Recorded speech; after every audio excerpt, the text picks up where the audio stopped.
Bonjour à tous, dans cette vidéo je vais présenter la notion de nombre dérivé d'une fonction petit f en un point d'abscisse petit a de son graphique. Nombre que l'on note f' de a, f' désigne la dérivée de la fonction petit f justement.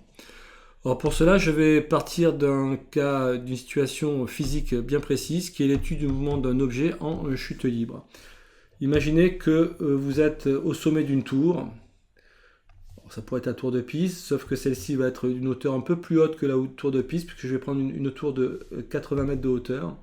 La tour de Pise, je crois qu'elle fait environ 60 mètres de hauteur. Et nous allons un peu reproduire une expérience que Galilée a menée il y a 300 ans de ça, c'est-à-dire, mais avec des moyens que nous avons aujourd'hui, donc des appareils photo et des chronomètres, ce que Galilée n'avait malheureusement pas. Et alors, vous lâchez un objet sans vitesse initiale depuis cette tour d'une hauteur de 80 mètres. Alors si la tour fait 80 mètres de hauteur, ça veut dire qu'ici on est à peu près à 40 mètres. Voilà, ici on est à 20 mètres, 10 mètres, 5 mètres. Ben, vous allez observer qu'au bout de la première seconde, votre objet, alors déjà, votre objet va chuter, va tomber. Sa trajectoire va être verticale. Il va suivre une trajectoire verticale, il va tomber comme ça. Oui, alors... attendez, je vais revenir un peu en arrière pour faire quand même une verticale. Voilà, on va essayer de s'appliquer un petit peu. C'est vrai que la tour de Pise est penchée, donc peut-être que finalement ma verticale précédente était bonne, mais ici c'est pas la tour de Pise, donc tout va bien. Alors, je lâche mon objet à l'instant t égale 0 secondes. Ma tour fait 80 mètres de hauteur. Je suis ici à une hauteur de 80 mètres. Et au bout de 1 seconde, mon objet a parcouru 5 mètres. Donc il se retrouve ici à 75 mètres. Il a parcouru une distance de 5 mètres.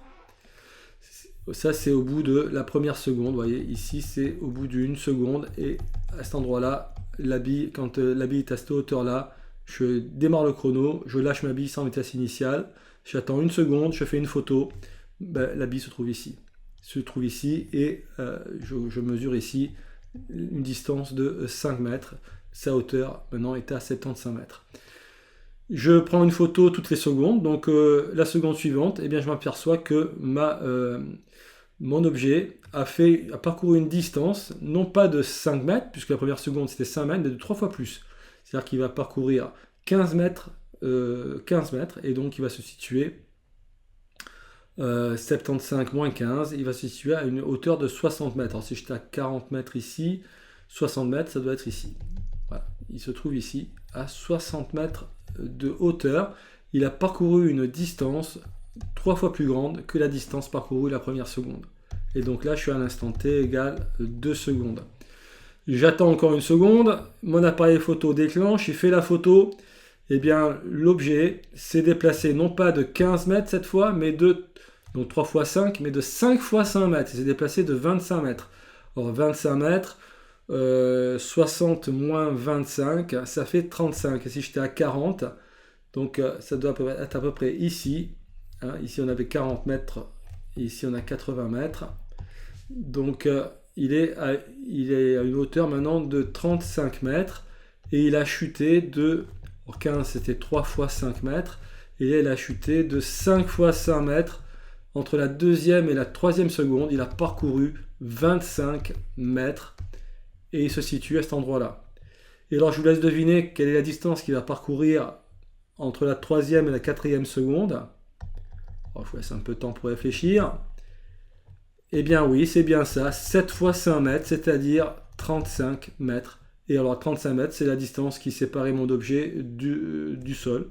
Et donc, la quatrième seconde, mon objet atteint le sol. Donc sa chute dure exactement 4 secondes. Alors on va s'intéresser à la position, à la fonction petit f. Ça va être la fonction qui donne la position de mon objet à l'instant petit t. Donc cette position, eh bien, c'est 80 moins quelque chose, puisque l'objet est en train de chuter, et au bout de 4 secondes, ben, ce truc-là vaudra 0. Alors la question, c'est de savoir c'est quelle fonction. Alors là, il y a une petite astuce à connaître, c'est que si vous prenez une fonction, on va l'appeler petit g pour qu'il n'y ait pas d'ambiguïté, si vous prenez une fonction g de t égale à 5, alors il y a plusieurs façons de faire. Hein. La première chose, la première idée, ce serait de remarquer que je peux prendre 80 moins une fonction que je vais appeler g de t ici, vous voyez. par exemple. Et ma fonction g de t, elle est plus facile à exprimer. Hein. À l'instant t égale 0, la fonction petit g de t, ça vaut 0. Au bout de 1 seconde, g de t vaut 5 mètres. C'est la distance parcourue par l'objet, en fait. Hein. Au bout de 2 secondes, la distance parcourue au total, c'est 20 mètres. Vous êtes d'accord, vous me suivez bien. Hein. Petit g, c'est la distance parcourue. Ce n'est pas la position de l'objet, c'est la distance parcourue par mon objet. Depuis l'instant t égale 0 secondes où je lâche l'objet. À l'instant t égale 0 secondes, je viens de le lâcher, il n'a parcouru encore aucune distance. Au bout d'une seconde, il a parcouru 5 mètres. Au bout de 2 secondes, il a parcouru 20 mètres, c'est-à-dire les 5 mètres de la première seconde, plus les 15 de la deuxième. Au bout de 3 secondes, il faut lui ajouter les 25 mètres. Puisqu'il parcourt, là c'est 3 fois 5, et là c'est 5 fois 5. Il parcourt 5 fois 5, 25 mètres, donc il a parcouru 40 mètres au bout de 3 secondes. Et au bout de 4 secondes, il a parcouru 80 mètres. Alors là, vous remarquez, alors écrit comme ça, on arrive peut-être à identifier quelle est la fonction qui se cache derrière ce truc-là. D'ailleurs, cette chute, Galilée a dû réfléchir à ça. Hein. C'est quoi la fonction comment exprimer effectivement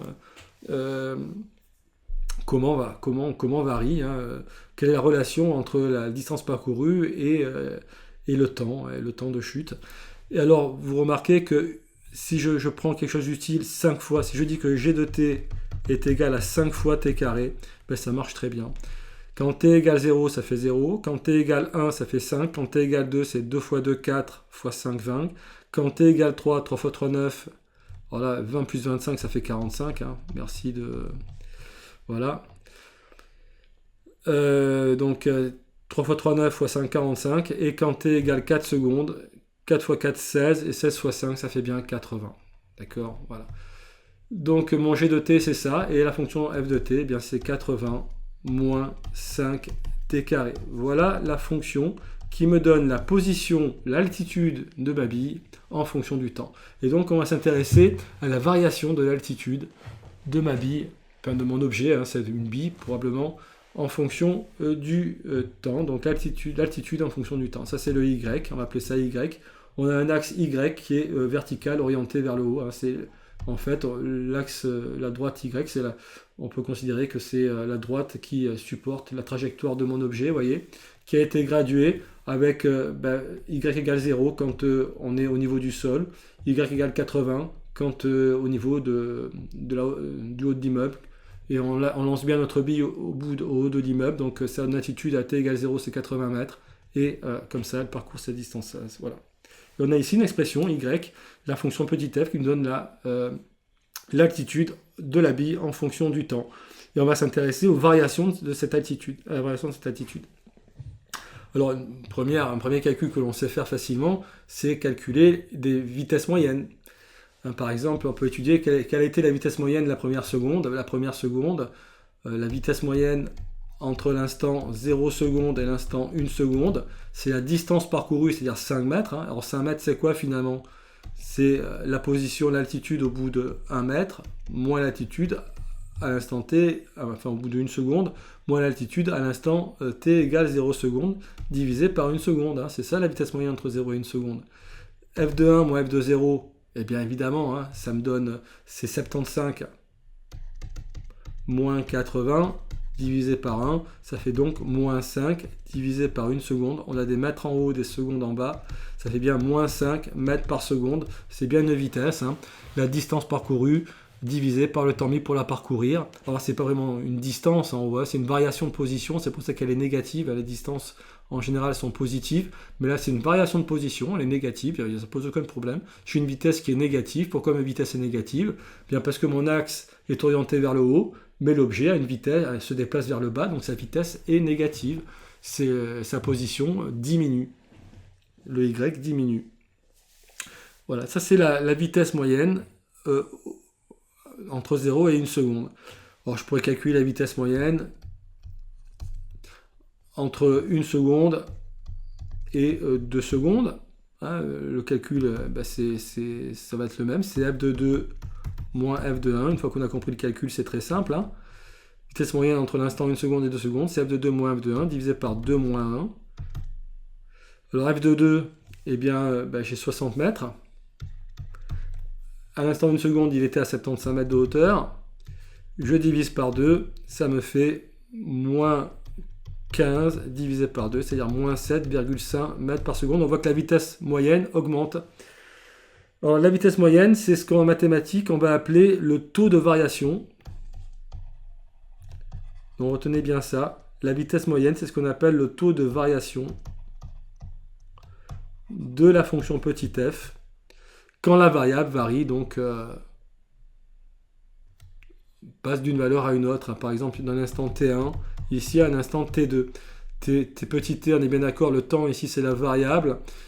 Et le taux de variation de petit f entre l'instant t1 et t2. Alors, taux de variation, on parle aussi de taux d'accroissement de petit f entre l'instant t1 et t2, à ne pas confondre avec le taux de croissance que vous verrez quand vous étudierez en particulier les fonctions exponentielles.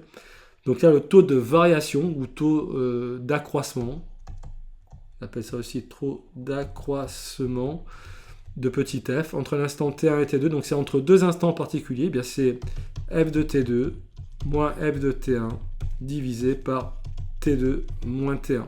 Ça, voilà. Et ça correspond physiquement à la vitesse moyenne de mon objet ici. Si je prends pour la fonction petit f, bien, la position de mon objet, l'altitude de mon objet.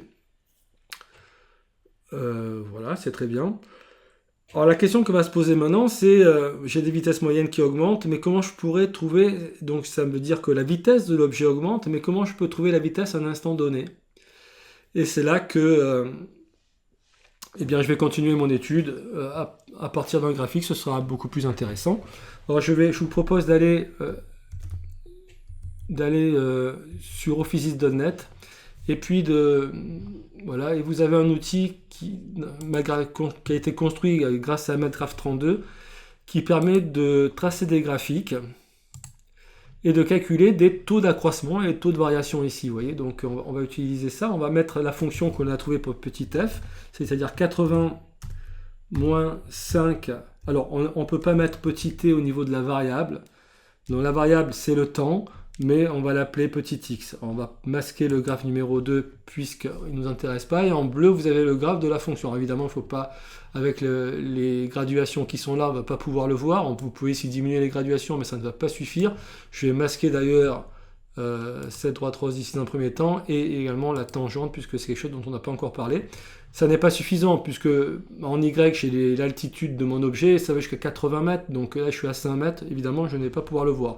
Par contre déjà je suis bien content, parce que vous voyez ici, eh bien, à t égale 4 secondes, mon objet il touche le sol.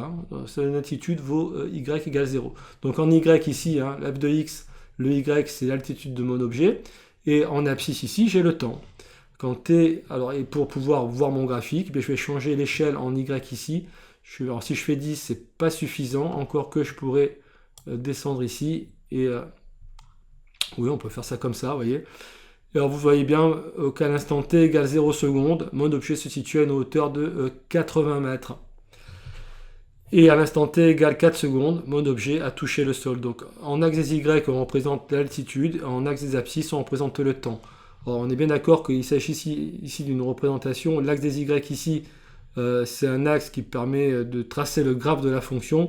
Il n'a a priori rien à voir avec le graphe, avec l'axe des Y ici, qui avait une réalité physique en ce sens où il matérialisait en quelque sorte la trajectoire de mon objet et son altitude au fur et à mesure de son mouvement. Là ici, l'axe des Y qui est là sert à représenter la fonction et on représente l'altitude sur cet axe Y ici. Mais cette fois, il n'a plus de réalité physique. Mon objet ici, il n'est nulle part. On pourrait éventuellement lui donner une interprétation physique. Il faudrait imaginer qu'à l'instant t égale 1 seconde, mon objet se trouve à 75 mètres, effectivement. À l'instant t égale 2 secondes, il se trouve à une hauteur de 60 mètres. À l'instant t égale 3 secondes, rappelez-vous, il se trouvait aux environs de 35 mètres. Et à l'instant t égale 4 secondes, mon objet a touché le sol, voyez. Donc on peut imaginer l'objet qui est en train de chuter ici sur l'axe des Y. On peut le faire, mais là c'est de l'imagination. Mon objet n'est pas ici. Ici c'est un graphique de fonction. Ça n'a absolument rien à voir avec le graphique que j'avais ici et qui représentait la situation physique, lui. Ok, ça c'est un détail. Alors maintenant, imaginez que je veux connaître la vitesse de mon objet à l'instant t égale 1 seconde. Alors, à l'instant t égale 0 secondes, mon objet a une vitesse nulle, puisque je le lâche avec une vitesse initiale qui est égale à 0. À l'instant t égale 1 seconde, alors j'ai positionné le point grand A à l'instant t égale 1 seconde ici. Voyez. Et alors, ce qu'il y a de bien avec cette application-là, c'est que j'ai un point B ici. Alors, je vais afficher la droite qui passe par A et B, voyez. Et le taux d'accroissement, finalement, le taux de variation de ma fonction, entre deux instants, t égale 1 seconde ici, et par exemple t égale, prenons 3 secondes, hein. 3 secondes, voilà. Bon, environ, hein. Là aussi, je suis à peu près à t égale 1 seconde, voilà, 75 mètres. Et puis à l'instant t égale, le point grand B se situe à l'instant t égale 3 secondes et son altitude est bien à 35 mètres. Vous voyez, si je calcule la variation, la vitesse moyenne de mon objet entre ces deux instants, eh bien je fais la variation de position divisée par la variation de temps, et on avait trouvé tout à l'heure 7, entre 1 et 3, j'ai fait entre 1 et 2. Si je calculais entre 1 et 3, eh bien je vais obtenir la position à l'instant 3 secondes, c'est 35 mètres, moins la position à l'instant 1 seconde, c'est-à-dire 75, divisé par 3 moins 1 ici, hein. On peut réécrire le calcul ici si vous voulez, hein. La vitesse moyenne entre l'instant 1 seconde et l'instant 3 secondes, eh bien c'est f de 3 moins f de 1 divisé par 3 moins 1. Donc ça, c'est vraiment des quantités dont il faut vraiment se familiariser. Ça s'appelle des taux de variation, hein, taux de variation de petit f entre l'instant 1 seconde et l'instant 3 secondes. Mais c'est aussi ce qu'on appellera physiquement la vitesse moyenne de mon objet entre ces deux instants. F de 3, eh bien, c'est 35. Moins f de 1, c'est-à-dire 75, divisé par 3 moins 1, c'est-à-dire 2. 35 moins 75, eh bien, ça fait moins 40. Divisé par 2, on est bien d'accord, il a parcouru 25 mètres plus 15 mètres, hein, entre les deux instants, hein. Donc il a parcouru 40 mètres, divisé par 2, ça fait moins 20 mètres par seconde. Et ce moins 20 mètres par seconde, c'est le nombre que vous retrouvez ici, d'accord. Alors je peux d'ailleurs même utiliser, ce que je peux faire, c'est cacher ce truc-là qui ne sert à rien, voilà. Et puis si je fais bureau ici, je peux pouvoir prendre l'outil qui est là. Et voilà, donc là, la chute, au bout de 4 secondes, l'objet a chuté. Et puis, voilà, vous voyez, ici, vous avez le moins 20 mètres par seconde, hein, qui est le taux d'accroissement de la fonction petit f entre l'instant t égale 1 seconde et t égale 3 secondes. Entre cet instant-là, 3 secondes et 1 seconde, chez mes deux points A et B. Et en fait, ce taux d'accroissement, c'est rien d'autre que la pente de la droite ici, hein. C'est delta y divisé par delta x, hein. Donc c'est la pente de ma droite, pente qui est négative ici, hein, puisque on a moins 20 mètres par seconde, puisque mon y diminue, la fonction diminue. Donc vous voyez que la pente est alors négative. Alors si je veux avoir la vitesse de mon objet, j'ai quasiment terminé la vidéo, hein. Si je veux avoir la vitesse de mon objet à l'instant t égale 1 seconde, ben, qu'est-ce que je vais faire? Je vais prendre le point grand B et je vais l'approcher du point grand A ici. Donc je fais faire varier le deuxième instant, l'instant t2, hein, puisqu'une variation c'est entre un instant t1, 1 seconde et un instant t2, et bien l'instant t2, je vais le rapprocher de l'instant t1, de l'instant 1 seconde, et vous voyez, ma droite ici va se rapprocher d'une droite qu'on appelle la tangente, que je trace ici donc tout de suite. La tangente, ben justement sa pente, c'est la dérivée, hein, c'est le nombre dérivé, la pente de la tangente au point grand A ici, eh bien c'est la dérivée de petit f quand la valeur de la variable faut l'abscisse du point ici grand A, hein, puisque la tangente c'est la droite qui se rapproche le plus du graphe au point grand A ici, d'abscisse égale à 1, 1 seconde, vous voyez. La tangente c'est la droite qui se rapproche le plus du graphe, le mieux du graphe au point grand A ici. Et alors quand évidemment j'approche grand B de A, ben, ma droite ici, dont la pente est la vitesse moyenne, ben, cette vitesse moyenne va se rapprocher de la vitesse à l'instant t égale 1 seconde, et donc de la pente de la tangente. Voilà, une fois que vous avez compris ça, vous avez tout compris. Vous voyez, et alors vous obtenez à peu près moins 10 mètres par seconde. Si on voulait connaître la vitesse à l'instant t égale 2 secondes, je mets mon point grand A à l'instant t égale 2 secondes. À ce moment-là, on sait que l'objet a une hauteur de 60 mètres. Et alors je fais rapprocher B de grand A. Et vous voyez que la vitesse moyenne va se rapprocher de la pente de la droite de la tangente ici. Mais la tangente a évidemment changé également. Sa tangente, maintenant, sa pente, c'est moins 20 mètres. Voyez. Alors je peux ici... alors je vais masquer la droite. Ouais, vous voyez ici la tangente. Hein. Cette droite qui se rapproche le plus du graphe. C'est la droite qui se rapproche le plus du graphe au point considéré. Et sa pente, c'est tout simplement la vitesse de mon objet à l'instant considéré. Donc voilà. Par exemple, à l'instant t égale 3 secondes, eh bien, on pourrait calculer en fait la dérivée de cette fonction-là. C'est une notion que vous allez voir, mais que, a priori, si c'est de la révision, vous l'avez déjà vu. La dérivée de 80 moins 5x carré, c'est moins 10x. Voilà, donc je vais rentrer la fonction moins 10x, je vais l'afficher. Elle est ici. Et vous voyez que quand t égale 3, vous avez la valeur de la dérivée qui vaut moins 30.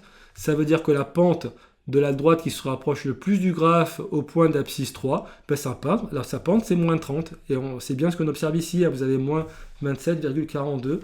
Évidemment parce que moins 27,42 c'est la pente de la droite bleue ici. Hein, voilà, c'est cette pente-là. Voilà.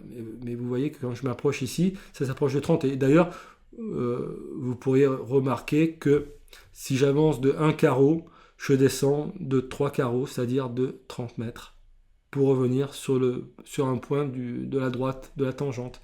Si j'avance de 1 seconde, je descends de 30 mètres pour revenir sur un point de ma tangente, ce qui veut bien dire que ma tangente a une pente de moins 30 mètres par seconde, qui est bien la valeur de la dérivée ici, de la fonction dérivée en rouge. Voyez ? La valeur de la dérivée de la fonction en rouge ici, quand t égale 3 secondes, chez moins 30, ça veut dire que la pente de la tangente au point d'abscisse 3, hein, puisqu'on est bien au point d'abscisse 3 ici, la pente de la tangente, eh bien c'est moins 30 mètres par seconde. J'avance de 1 seconde, je descends de 30 mètres. Et alors comment, mathématiquement, comment on calcule cette dérivée finalement? Ça va être quoi la dérivée? On l'a dit, hein, c'est la vitesse instantanée à l'instant. Donc si je veux calculer la vitesse à un instant donné, par exemple à l'instant 1 seconde ici, eh bien je vais calculer la limite quand h tend vers 0 de la vitesse moyenne entre l'instant 1 seconde et l'instant 1 plus h secondes. Vous voyez, mon deuxième instant, c'est l'instant pour lequel je veux calculer la vitesse, plus une certaine quantité petit h, d'accord, que je vais faire tendre vers 0. Et ça, c'est l'abscisse du point grand B, tout simplement. Hein. Alors, c'est le t l'instant du point grand B ici. Hein. Et ça, c'est l'instant du point grand A. Hein, si vous reprenez le graphique, le point grand A, je le fixe à t égale, je donne comme abscisse t égale 1 seconde, c'est fixé. Je fais varier l'abscisse du point grand B, et donc je rapproche son abscisse de 1, ça veut bien dire que je fais tendre h vers 0, et j'obtiens la dérivée. Et tout ça, c'est la dérivée, on pourrait l'appeler f' de 1. C'est ça le nombre dérivé de la fonction petit f quand la variable vaut 1. Ici, la variable, c'est le temps. Et alors, si on peut l'exprimer aussi, limite quand h tend vers 0, de f à l'instant 1 plus h, moins f de 1, divisé par h. Et si vous voulez avoir la formule qui donne la dérivée en fonction de petit t, non pas de 1, il suffit évidemment de remplacer, je vais changer de couleur, vous remplacez le 1 seconde par l'instant que vous voulez, et vous avez f de t plus h moins f de t divisé par h, qui est le taux de variation de ma fonction entre l'instant t et l'instant t plus h. Vous faites tendre h vers 0, vous obtenez le nombre dérivé f' de t. Le nombre dérivé, là, vous obtenez directement l'expression de la dérivée, en fait. Hein. Voilà, tout ça, c'est des notions que vous devez bien connaître, évidemment, pour le bilan de lundi. Et bien faire le lien entre la dérivée de la fonction ici et la vitesse à un instant donné. Et le taux de variation entre deux instants, c'est la vitesse moyenne de mon objet entre ces deux instants. Voilà, et bien, n'hésitez pas à utiliser ces outils, hein. Vous avez ici la tangente, et alors vous pouvez afficher ici la dérivée, donc en rouge vous avez la fonction g, vous allez mettre la dérivée, c'est plus sympa. Et puis ici en mauve rose, vous avez la droite qui passe par les points A et B, que je peux réafficher ici. Voyez. Et cette droite, évidemment, quand B se rapproche de A, eh bien, cette droite s'approche de la tangente. Eh bien, je vous remercie de votre attention.